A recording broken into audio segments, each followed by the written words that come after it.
They say the West was built on three things: blood, iron, and the kind of silence that comes after a man's made his final choice. Tonight, I'm going to tell you about all three. See, every gunslinger thinks he knows when his story ends. Most figure it'll be in some dusty street at high noon, with the sun beating down and a crowd holding its breath. But the truth is, sometimes a man's story don't end where he thinks it does. Sometimes it just changes direction. This here tale is about a man named Eli Cade, and if you've never heard that name whispered in the corners of saloons from Dodge City to Tombstone, well, you're about to understand why some names are better left unspoken after dark. The year was 1882, and the wind that swept across the Kansas plains carried more than just the smell of prairie grass and cattle. It carried stories. Stories of men who'd traded their souls for speed, their hearts for leather and steel. Eli Cade had been one of those men. But on this particular morning, as the sun painted the horizon the color of old blood, Eli wasn't thinking about the past. He was thinking about coffee, strong black coffee, and the way his wife Sarah hummed while she made breakfast. Simple things, clean things. The ranch wasn't much to look at, just a modest spread outside Abilene where a man could keep a few head of cattle and pretend the world beyond his fence line didn't exist. But it was theirs, his and Sarah's, and for 5 years that had been enough. Sarah Cade was the kind of woman who could gentle a wild mustang with a whisper and make a hardened killer remember what it felt like to be human. She'd found Eli when he was nothing but anger wrapped in leather, when his name was carved in notches on too many gun handles, and his eyes held the kind of emptiness that comes from watching too many men fall. "Morning, husband," she'd say every dawn, same as always, her voice carrying the warmth of fresh bread and new possibilities. And every morning, Eli would look at her and wonder how a man like him, a man with blood on his hands and ghosts in his shadow, had gotten so lucky. You see, Sarah didn't just love Eli Cade. She saved him, made him believe that a man could bury his guns deep in the earth and walk away clean, made him think that peace wasn't just something other folks got to have. For 5 years, they'd had their mornings. 5 years of coffee and quiet conversation, of mending fences and planning for the future. 5 years where the fastest gun on the frontier learned to move slow, to savor, to live like tomorrow was a promise instead of a threat. But the West has a long memory, and peace, well, peace is always temporary. The sickness came quick, like a prairie fire with the wind behind it.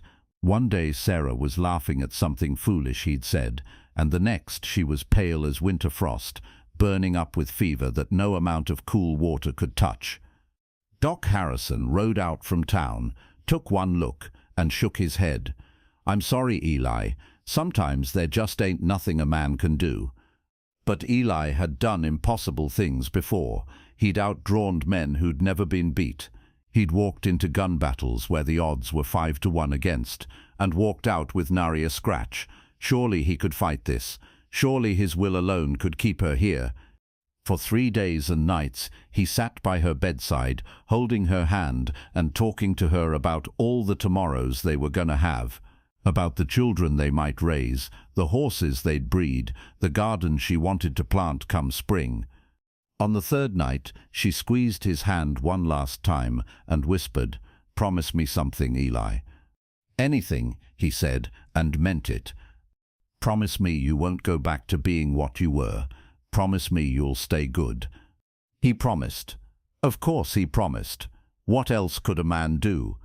But when the sun rose on the 4th day, Sarah Cade was gone, and with her went every reason Eli had for staying civilized. The funeral was small. A few neighbors, Doc Harrison, the preacher from town, they said words over her grave, good words about a good woman, but Eli barely heard them. He was thinking about the guns buried beneath the old oak tree behind the barn, thinking about how easy it would be to dig them up. But a promise is a promise, especially one made to a dying woman. So Eli stayed buried right alongside his colts. For 3 months he lived like a ghost on his own land. He'd sit on the porch in the evening, looking out at the horizon where Sarah used to watch the sunset, and he'd drink whiskey until the stars blurred together. The cattle wandered where they pleased. The fence lines sagged. The house grew quiet as a tomb. Neighbors tried to help. They'd bring him food he wouldn't eat, offer to buy the ranch he wouldn't sell. They meant well, but they didn't understand. This place was all he had left of her. Leaving would be like killing her twice. So he stayed and rotted and tried to forget that he'd ever been anything more dangerous than a broken-down rancher with too much time and too much pain. That's when the past came calling. It was a Tuesday morning in late September when the dust cloud appeared on the horizon. Eli was sitting on his porch, nursing his first cup of coffee and watching the sunrise when he saw them coming. 3 riders, moving fast and purposeful, like men with business to finish. Now, any other rancher might have gone inside for his rifle, might have wondered if these were rustlers or drifters looking for trouble. But Eli Cade had been reading dust clouds since before most men learned to read words, and something about the way these riders sat their horses made his blood run cold. The leader was young, couldn't have been more than 25, with the kind of swagger that comes from being born to badness. He rode a fine black stallion and wore his guns low in the tied-down style that screamed amateur to anyone who knew better. But it wasn't his inexperience that made Eli's hand twitch toward where his holster used to hang. It was his face. Because that face belonged to Marcus Briggs, and Marcus Briggs was the spitting image of his daddy, a man named Iron Jack Briggs, who'd once been Eli's closest friend and the meanest son of a gun ever to ride the outlaw trail. Young Marcus pulled up his horse at the edge of Eli's property and sat there for a long moment, letting his presence sink in. His 2 companions, hired guns by the look of them, the kind of men who kill for money and sleep sound afterward, flanked him like guard dogs. "Well, well," Marcus called out, his voice carrying the same arrogant drawl his father had perfected. "If it ain't the famous Eli Cade. Though I gotta say, you don't look much like the terror of the territories these days." Eli set down his coffee cup, real careful like, and stood up slow. "Marcus, you got your daddy's gift for making an entrance." "Among other things," the young man said, swinging down from his saddle with theatrical flair. "You remember my daddy, don't you, Eli? Your old partner? The man you rode with for damn near 10 years before you went soft?" There was history in those words. Dark history that stretched back to when Eli Cade had been a different man entirely. Back when he'd ridden with the Briggs gang. Back when his name alone could clear a saloon or stop a conversation dead. Iron Jack Briggs had been more than a partner in those days. He'd been like a brother. They'd robbed banks together, outrun posse together, shared whiskey and women, and the kind of easy violence that young men mistake for freedom. But that was before Eli met Sarah, before he learned that some things were worth more than the weight of gold in a saddlebag. "I remember," Eli said quietly, "your daddy was a good man who chose a bad path. I'm sorry to hear he's gone." Marcus laughed, but there wasn't much humor in it. "Oh, he ain't gone, old-timer. He's alive and well and running the biggest operation this side of the Mississippi. See, while you've been playing house with your little wife, Daddy's been building himself an empire." And then Marcus told him about it. About how Iron Jack had taken their old gang and turned it into something bigger, meaner. About how they controlled half the territory from here to Colorado, running cattle, running guns, running anything that would turn a profit. About how they owned sheriffs and judges, how they had more men than some armies. "Daddy always said you were the best of us, Eli. Said you had a gift for killing that couldn't be taught. He's been wondering what happened to that gift." Eli's jaw tightened. "I put it to rest, along with a lot of other things that needed burying." "That's so." Marcus looked around at the rundown ranch, at the sagging fence posts and the weeds growing where Sarah's garden used to be. "Well, it looks like what you put to rest was yourself, but Daddy thinks maybe you're ready to wake up. Maybe you're tired of playing dead." Then Marcus made his offer. A place in the new organization, a chance to be somebody again, instead of just another broken-down rancher drinking himself to death. All Eli had to do was say yes, and he'd be rich beyond his wildest dreams. Think about it, Eli. We're taking over everything from here to the Rockies, banks, railroads, whole towns, and we want you to be part of it. Hell, Daddy says if you come back, you can name your own price. Eli looked at the young man for a long moment, seeing so much of Iron Jack in that arrogant smile. Then he shook his head. Tell your daddy, I said thanks, but no, I made promises to someone I can't break, not even for him. That's when Marcus's face changed. The fake friendliness dropped away like a discarded mask, and underneath was something ugly and spoiled, something that had never been told no by anyone who mattered. Promises to who? Your dead wife? He spit in the dirt. She's worm food, old man, has been for months, and you're sitting here talking to her ghost like some kind of lunatic. The silence that followed was the kind of quiet that comes right before a tornado touches down. Even the hired guns shifted in their saddles, sensing they'd just crossed a line that maybe shouldn't have been crossed. When Eli spoke, his voice was soft as silk and twice as deadly. You need to leave now, boy, before you say something that can't be unsaid. But Marcus was young and stupid and full of the kind of anger that comes from being refused something he wanted. Or what? You gonna shoot me with that gun you ain't carrying? You gonna kill me with your bare hands, you washed-up old fool? Last warning, Eli said. Marcus laughed and turned to his men. You hear that, boys? The big bad gunslinger's giving me warnings, like I'm supposed to shake in my boots because some dried-up rancher got his feelings hurt. Then he made his final mistake. He pulled out his gun and put 3 bullets through the window of the house Sarah had loved, through the kitchen window where she used to stand and hum while she cooked breakfast. Oops, Marcus said, blowing smoke from his barrel. Guess my gun just went off. But hey, it's just property, right? Nothing that can't be replaced, not like people. For a moment, Eli didn't move, didn't speak, didn't even seem to breathe. He just stood there on his porch, staring at those shattered windows, and something deep inside him broke, or maybe it woke up. Get off my land, he said finally. All of you now. Marcus holstered his gun and swung back up on his horse. We're going, but you might want to think about Daddy's offer, because this territory's changing, and men who don't change with it tend to get left behind permanently. They rode away in a cloud of dust and laughter, and Eli stood there watching them go until they were just specks on the horizon. Then he went inside his violated house and poured himself a drink with hands that shook just a little. He'd kept his promise to Sarah. He'd stayed good. But Marcus Briggs had just reminded him of something he'd tried hard to forget. In the West, sometimes being good ain't enough to keep you alive.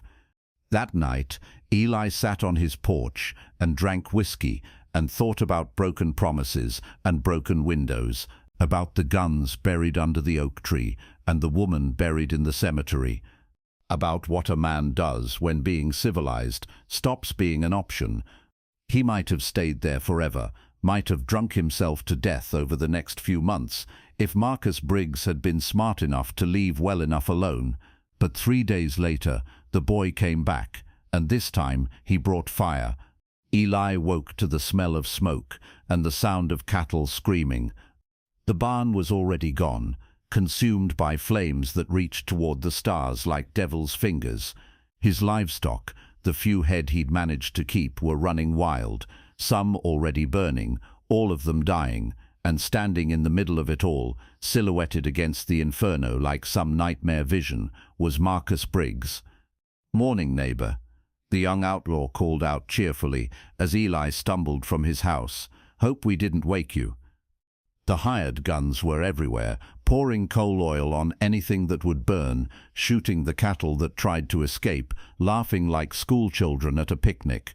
They'd turned his modest spread into hell on earth, and they were enjoying every minute of it. "You should have taken Daddy's offer," Marcus said, walking closer. "Would have saved us all a lot of trouble. But you had to be stubborn, had to cling to your precious principles. Eli watched everything he'd built with Sarah turn to ash and char, watched the dreams they'd shared dissolve in smoke and flame, and for the first time since her death, he felt something other than grief. He felt rage, pure, clean, righteous rage, that burned hotter than the fires consuming his life. "You made your point," he said, his voice steady despite the destruction around him. "Now get off my land." Marcus grinned. "Oh, we ain't done yet. See, there's one more thing needs burning." That's when Eli saw the torch in the young man's hand, saw where his eyes were looking, at the house, at Sarah's house, at the only thing left on earth that still held her memory. "No," Eli said, stepping forward, "not the house." "Why not? She's dead, ain't she? Don't need it no more." Marcus hefted the torch. "Besides, it'll look real pretty burning, real pretty indeed." Eli moved then. Not fast, not yet, but with purpose. "Put down the torch, boy." "Or what?" Marcus laughed. "You gonna stop me? You and what army?" "Just me." The words hung in the smoky air like a challenge. For a moment, even the hired guns stopped their destruction to watch.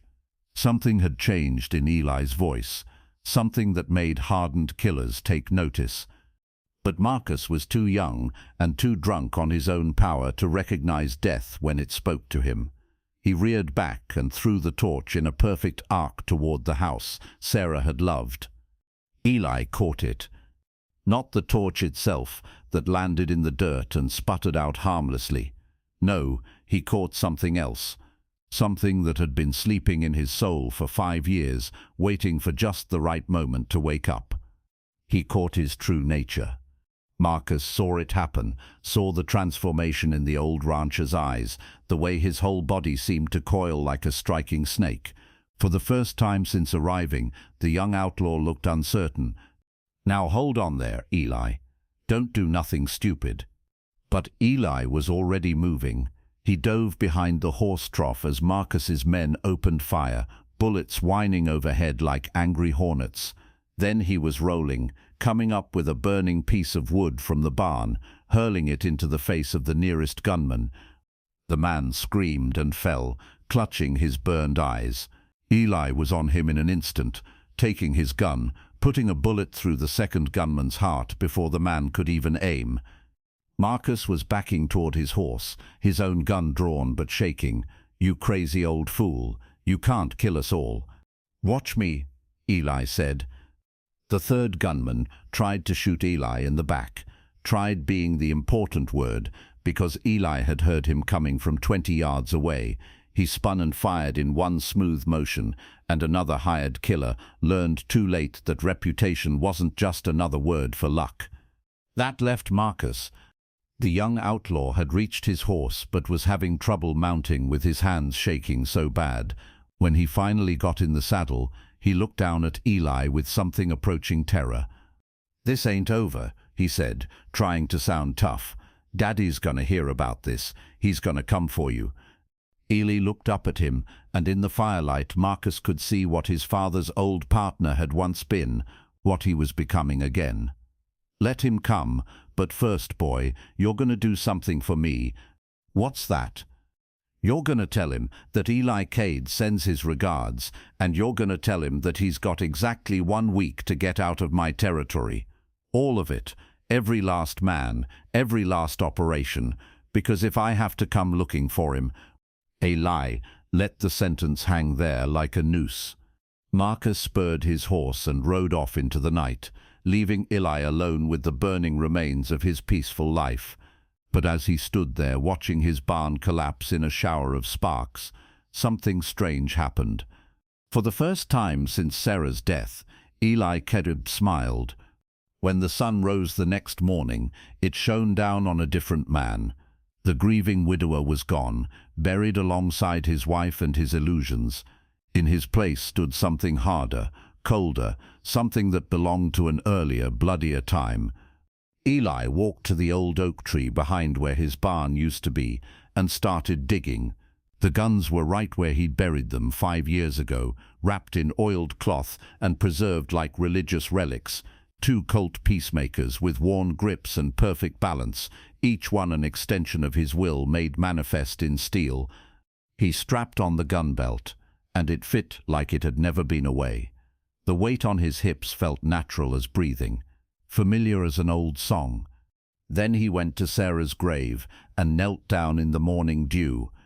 "I'm sorry, darling," he said to the headstone. "I know I promised to stay good, but they burned our house, they killed our cattle, they tried to erase you from this world, and I can't let that stand." The wind whispered through the grass, and for a moment Eli could almost hear her voice, not telling him to stay peaceful, she was too wise for that, but reminding him of something else she'd said back when they'd first met, and she was trying to understand the man she was falling in love with. "There's a difference between being good and being weak. Eli Cade, sometimes a good man has to do hard things to protect what matters." He stood up and adjusted his hat, casting one last look at the ruins of his peaceful life. Then he turned toward the horizon where Marcus Briggs had disappeared and started walking. Word spread fast, the way news always did in those days. By afternoon, every saloon from Abilene to Dodge City was buzzing with the same impossible story. Eli Cade was riding again. The fastest gun on the frontier had dug up his weapons and was coming for the Briggs gang. Some folks said it couldn't be true, said the man was just a broken-down rancher who'd lost his edge along with his wife. But the smart money knew better. The smart money remembered what Eli Cade had been capable of in his prime, and they started clearing out of any town that might be in his path. Because storms don't announce themselves with polite conversation, they just arrive, and when they're done, nothing looks the same. Iron Jack Briggs got the message 3 days later, delivered by his son, along with a detailed account of how a washed-up rancher had killed 3 hired guns and burned down half the countryside in the process. Iron Jack was a big man, bigger than his son, bigger than most men, period, with grey hair and eyes like winter ice. He'd built his empire on the foundation of other men's fear, and in 30 years of outlawry, he'd never met a problem that couldn't be solved with enough bullets. But when Marcus finished his story, sitting there in the main room of their fortified ranch house with his hands still shaking, Iron Jack was quiet for a long time. "You sure it was him?" he asked finally. "You sure it was Eli?" "I'm sure, Daddy. I seen him move, seen him shoot. It was like watching a ghost come back to life." Iron Jack nodded slowly. He'd ridden with Eli Cade for 10 years, had seen him do impossible things, had watched him walk into situations that should have been certain death and walk out without a scratch. If anyone could have taught his boy about real fear, it would be his old partner. "How many men we got?" he asked his lieutenant, a scarred killer named Bishop. 42, counting the boys in town. All good with their guns, all loyal. "It won't be enough," Iron Jack said quietly. The room went dead silent. These men had followed Iron Jack Briggs through hell and high water, had seen him face down armies and come out on top. They'd never heard him sound uncertain about anything. "What do you mean, it won't be enough?" Bishop asked. Iron Jack looked at his son, then at his men. "Because you don't understand what we're facing. Eli Cade ain't just another gunfighter. He's something else entirely, something that shouldn't exist in the natural world." Then he told them stories about the time in Amarillo when Eli had walked into a saloon full of bounty hunters looking for him and walked out 20 minutes later, leaving 6 men dead. About the bank robbery in El Paso, where a dozen Texas Rangers had cornered them, and Eli had killed half of them while covering their escape. About the showdown in Tombstone, where 3 of the fastest guns in the territory had tried to take him at once, and none of them had cleared leather. "He's not human when the killing starts," Iron Jack said. "He's something else, something older, and if he's coming for us—" "Then we run," Marcus said quickly. "We pack up and head for Mexico, start over somewhere else." His father looked at him with something approaching disgust. Run from one man? Son, If we run now, we'll never stop running. Every two-bit gunslinger in the territory will think they can take what's ours. So what do? We make our stand. We gather every man we can find, and we make him come to us, on our ground, with our rules." Iron Jack stood up and walked to the window, looking out at his empire. "And we pray to whatever God watches over killers that it's enough. But prayers don't stop bullets, and gods have a way of staying neutral in matters of justice." Eli came for them like a plague. Methodical and merciless, he started with the outlying ranches, the small-time operations that fed money back to the main gang. One by one he wiped them out. Not in dramatic showdowns or blazes of glory, but with the cold efficiency of a man who'd forgotten how to doubt himself. The Circle Bar Ranch went first, 3 men guarding stolen cattle, convinced they were safe because nobody knew where they were. Eli knew. He came at dawn, when the light was bad and the men were sleepy, and when the sun was fully up, the cattle were wandering free, and the guards were feeding the buzzards. Then came the way station outside Dodge City, where the gang laundered money and stored weapons. 4 men there, all of them experienced killers. Eli walked in the front door like he was paying a social call, and walked out 5 minutes later, stepping over their bodies. Word of each death spread faster than wildfire. With every victory, Eli's legend grew larger, and the gang's confidence grew smaller. Men who'd feared nothing but Iron Jack Briggs suddenly found themselves jumping at shadows, seeing ghosts in every dust cloud on the horizon. Some of them tried to run. Eli found them anyway. Some tried to hide. He found them faster. A few tried to face him head-on, thinking they could be the one to finally put down the famous Eli Cade. They all learned the same lesson, just before they died. Reputation isn't built on luck. But it wasn't just about the killing, though there was plenty of that. It was about the way Eli moved through their world, like an angel of death, untouchable and inevitable. Men who'd robbed and murdered for years without a second thought suddenly found themselves looking over their shoulders, jumping at every sound. Because Eli Cade had learned something in those 5 years of peace that he'd never known as a young gunfighter: patience. He didn't rush, didn't make mistakes. He studied his targets, learned their habits, found their weaknesses, and when he struck, it was with the precision of a surgeon and the finality of a judge. The breaking point came 2 weeks after Marcus had burned down the ranch. Eli had been working his way through the gang's hierarchy like a man climbing a ladder, and he'd finally reached the men who mattered, the lieutenants, the ones who knew all Iron Jack's secrets. Bishop was the first to crack. He'd been holed up in a hotel in Abilene with 2 bodyguards, thinking the crowds would keep him safe. Eli walked into the lobby at high noon, in front of God and everybody, and called him out. "Bishop," his voice carried through the hotel like the crack of thunder, "I know you're here. Come on down and let's settle this." The lobby emptied faster than water through a broken dam. Guests and staff scattered, leaving just Eli standing there in his long coat, his hands loose at his sides, waiting. Bishop came down the stairs slow, his 2 men flanking him. He was a professional killer, had been doing it for 15 years, and he knew he was looking at death incarnate. But he also knew there was no running from this, not anymore. "Eli," he said, trying to sound casual, "heard you were looking for me." "I am. You and your boss killed my wife's memory when you burned down my house. Now I'm here to collect the debt." Bishop's hand drifted toward his gun. "She's dead, Eli. Has been for months. This won't bring her back." "No," Eli agreed, "but it'll make sure nobody else forgets the lesson." "What lesson's that?"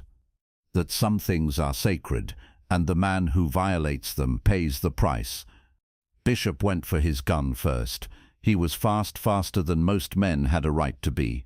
His bodyguards were fast too, professional killers who'd practiced their draw 10,000 times. It didn't matter. Eli's hands moved like striking snakes, and suddenly the lobby was full of thunder and smoke. When it cleared, 3 more men had learned the final truth about reputation versus reality. But Bishop lived long enough to deliver one last message. As he lay dying on the hotel floor, blood pooling beneath him, he looked up at Eli with something like awe. "Iron Jack, he knows you're coming. Got 40 men waiting for you at the ranch. Good men, fast men." Eli holstered his smoking guns and looked down at the dying outlaw. "Then I'd better not keep them waiting." The final confrontation came on a Tuesday morning, under a sky the color of old brass. Eli rode up to the Briggs Ranch alone, sitting easy in his saddle like a man paying a social call. But everything about him, from the way he held his reins to the angle of his hat, spoke of deadly purpose. The ranch house sat in the middle of a valley, surrounded by outbuildings and corrals. It should have been a fortress, impregnable and safe. But fortresses are only as strong as the men defending them, and the men watching Eli approach were already beaten. They just didn't know it yet. Iron Jack came out onto the porch, and for a moment the years fell away. Despite everything that had happened, despite all the blood and betrayal, these two men had once been brothers, had shared dangers and dreams, had trusted each other with their lives. "Eli," Iron Jack called out, "you look good. The years have been kind." "Same to you, Jack, though I hear you've been keeping busy." "Man's got to make a living." Iron Jack stepped down from the porch, his hands visible but ready. "I'm sorry about Sarah. She was a good woman." "She was, and your boy spit on her memory when he burned down our house." Iron Jack glanced toward the window where Marcus was watching, pale as winter frost. "Boys make mistakes. Don't mean they deserve to die for them." "Maybe not, but they deserve to face the consequences." The silence stretched between them like a taut wire. 40 guns were trained on Eli from windows and doorways, but nobody moved. This was between the two leaders, the way it had always been. "You know I can't let you take him," Iron Jack said quietly. "I know, and you know I can't let him live, not after what he did. So where does that leave us?" Eli smiled, and it was the saddest thing Iron Jack had ever seen. "Right back where we started, I reckon, two old friends who chose different paths." What happened next was witnessed by 40 men, and no two of them told it the same way afterward. Some said Eli moved faster than humanly possible. Others claimed he seemed to be in 3 places at once. A few swore they saw the ghost of his dead wife standing behind him, guiding his hands. But they all agreed on one thing: it was the most beautiful and terrible display of gunfighting any of them had ever seen. Iron Jack drew first, had to, since he was outnumbered 40-1 in Eli's favor. His Colt cleared leather smooth as silk, and for a moment it looked like the old outlaw might actually win. Then Eli moved, and the world changed. His guns appeared in his hands like magic, spitting fire and death with mechanical precision. Iron Jack's shot went wide, and Eli's didn't. The old outlaw staggered backward, clutching his chest, his face showing more surprise than pain. "Damn, Eli," he wheezed. "You always were the best." Then he fell, and with him fell the last remnant of the man Eli Cade had once been. The 40 guns opened up then, filling the air with lead and fury. But Eli was already moving, rolling behind a horse trough, coming up shooting. Men fell like wheat before a scythe. Some ran, some tried to surrender. None of it mattered. This wasn't about justice anymore, or even revenge. This was about completion, about finishing what had been started the day Marcus Briggs decided to burn down a dead woman's memory. When the smoke cleared and the echoes faded, only 2 men were left standing in that blood-soaked valley. Eli Cade, untouched as always, and Marcus Briggs, cowering behind his father's body with tears streaming down his face. "Please," the young man whimpered. I'm sorry about your wife, about your house. I'll leave the territory. I'll never come back. Just please don't kill me."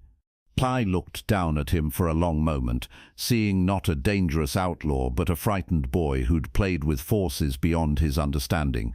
For a heartbeat, mercy flickered in his eyes. Then he remembered Sarah's kitchen window, shattered by this boy's bullets. remembered the laughter as his cattle burned, remembered the torch arcing toward the house where he and Sarah had planned their future.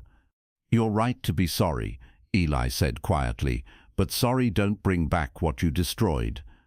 The gunshot echoed across the valley like thunder, and then there was silence, the kind of deep, complete silence that comes after a storm has finally passed. Eli holstered his guns and walked back to his horse, stepping carefully around the bodies of men who'd chosen the wrong side of history. He didn't look back. There was nothing left to see. Now, you might think that's the end of the story. You might figure that with Iron Jack dead and his gang scattered to the four winds, Eli Cade would ride off into the sunset like some dime store novel hero.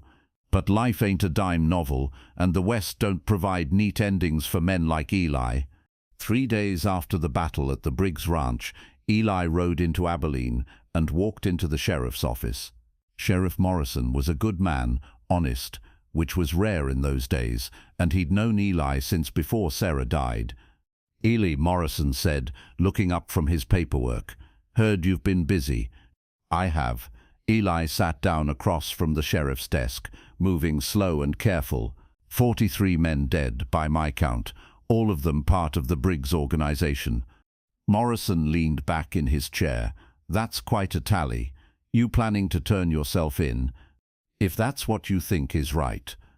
The sheriff studied his old friend for a long moment. "Tell me something, Eli. Those 43 men, how many innocent folks do you reckon they killed over the years? How many families they destroyed? How many dreams they trampled?"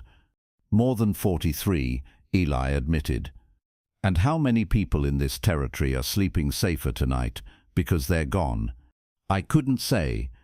Morrison opened his desk drawer and pulled out a stack of wanted posters, each one bearing the face of a dead outlaw. "Every man you killed had paper on him. Some of these bounties go back 5 years. By my calculation, you just earned yourself about $15,000 in reward money." "I don't want their money, Sheriff." "I know you don't, but the territorial government does want to give it to you, along with their official thanks for cleaning up a problem they couldn't handle themselves." Eli was quiet for a long moment, staring at those wanted posters, faces of men he'd known, men he'd killed, men who'd chosen the wrong path and paid the ultimate price for it. "What about Marcus?" he asked finally. "Boy was young, stupid. Maybe he could have changed." Morrison's face hardened.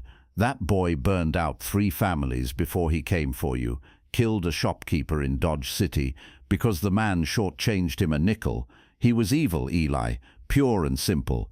And evil don't change, it just gets better at hiding." That night, Eli camped outside of town, building a small fire and cooking beans under a sky full of stars. He was alone, truly alone for the first time since Sarah's death, and in that solitude he found something unexpected. Peace. Not the kind of peace he'd known with Sarah, which had been built on love and hope and shared dreams.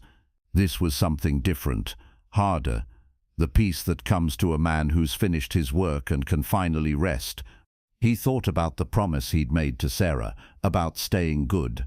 Had he broken it? Had the killing made him evil again, turned him back into the monster he'd once been? But as he sat there in the firelight, thinking about all those families sleeping safe because the Briggs gang was gone, thinking about all the innocent folks who'd never have to face that particular brand of evil again, he realized something important. Sometimes being good means doing hard things. Sometimes protecting what's sacred requires a man to bloody his hands. And sometimes the only way to serve peace is through war. You see, Eli hadn't become a monster again. He'd become something else entirely, something the West had always needed but rarely produced. A good man who was willing to do evil things for the right reasons.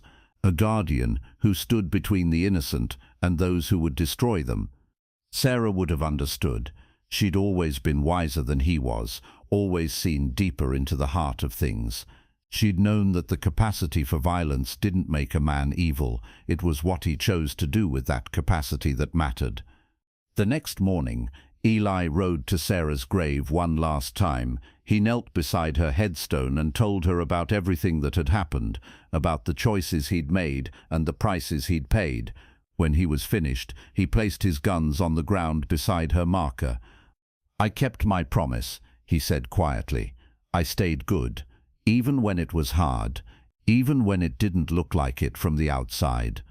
The wind whispered through the grass, and for a moment he could almost hear her voice telling him she was proud, telling him she understood, telling him it was time to live again, not just exist. Eli Cade left Kansas that same day, riding west toward the setting sun. Some folks say he became a lawman, using his skills to bring order to wild territories. Others claim he just disappeared, becoming a ghost story told around campfires. But every now and then, when good people found themselves facing impossible odds against evil men, a stranger would appear. A man with grey eyes and steady hands, who could shoot like the devil himself, but chose his targets with the wisdom of an angel. And when the smoke cleared and the danger was past, he'd disappear again, leaving nothing behind but the memory of justice served and the knowledge that somewhere out there someone was watching over the innocent. The moral of this story ain't complicated, though it's taken me a long time to tell it. It's this: a man's character ain't defined by the weapons he carries or the enemies he's killed. It's defined by what he's willing to stand for and what he's willing to sacrifice to protect it. Eli Cade learned that lesson in Fire and Blood, in Loss and Revenge. He learned that peace sometimes has to be won with violence, and that the good man ain't always the gentle man. Sometimes he's the man who's willing to step into the darkness so others can walk in the light. And sometimes, when the world gets too dark and the evil men get too bold, we need someone like Eli Cade, someone who remembers what's worth fighting for and ain't afraid to pay the price to protect it. Because in the end, that's what the West was really built on. Not just blood and iron and silence, but on men and women who stood up when standing was hard, who fought when fighting was necessary, and who never forgot that some things are worth more than life itself. So the next time you're faced with a choice between what's easy and what's right, think about Eli Cade, think about Sarah, and the promises we make to the people we love. Think about the difference between being good and being weak. And remember, sometimes a man's greatest test ain't how fast he can draw his gun, but whether he's strong enough to holster it when the job is done. That's the story of the Gunslinger's reckoning. And if you learn something from it, well, that makes the telling worthwhile.